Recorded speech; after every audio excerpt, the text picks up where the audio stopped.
आगे बढ़ें और आपको बताएं, मीर जमात इस्लामी सराजुल हक ने कहा है कि इस्लामाबाद कोयटा में बैठे जालिम वडेरे और सरदार बलोचिस्तान की महरूमियों के जिम्मेदार हैं। इनकी औलादें बैरून मुल्क बलोच खातीन अपने जिगर गोशों की बाजियाबी के लिए सड़कों पर सरापा एहतजाज हैं। तफसीलात के मुताबिक अपडेट करें तो आपको बताएं, बलोचिस्तान के तरक्याती मनसूबों में 65% करप्शन होती है। करप्ट क़यादत से निजात मिलेगी तो बलोचिस्तान तरक्की करेगा। जमात इस्लामी अदल और इंसाफ का निज़ाम कायम करके अहले बलोचिस्तान को के हक दिलाएगी। अमीर जमात इस्लामी का मजीद कहना था कि नून लीग और पीपल्स पार्टी का हालिया दंगल भी माजी की तरह जाली मुकाबला है। कबल से उन्होंने जमात इस्लामी और अल खिदमत फाउंडेशन के तहत 1 अरब की लागत से तमीर होने वाले अस्पताल का संगे बुनियाद भी रखा। सराजुल हक ने मजीद कहा कि जमात इस्लामी के कारकुनों ने सैलाब के दौरान जिस तरह बलोचिस्तान की आवाम की मदद की, सारी दुनिया गवाह है।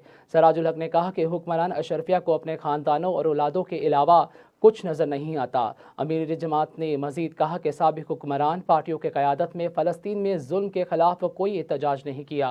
उन्होंने कश्मीर का सौदा किया। ये हुक्मरान अमरीकी सदर से मिलते रहे, लेकिन पाकिस्तानियों से वादों के बावजूद उन्होंने वाशिंगटन में डॉक्टर आफिया की वापसी के लिए एक लफ्ज़ तक नहीं बोला।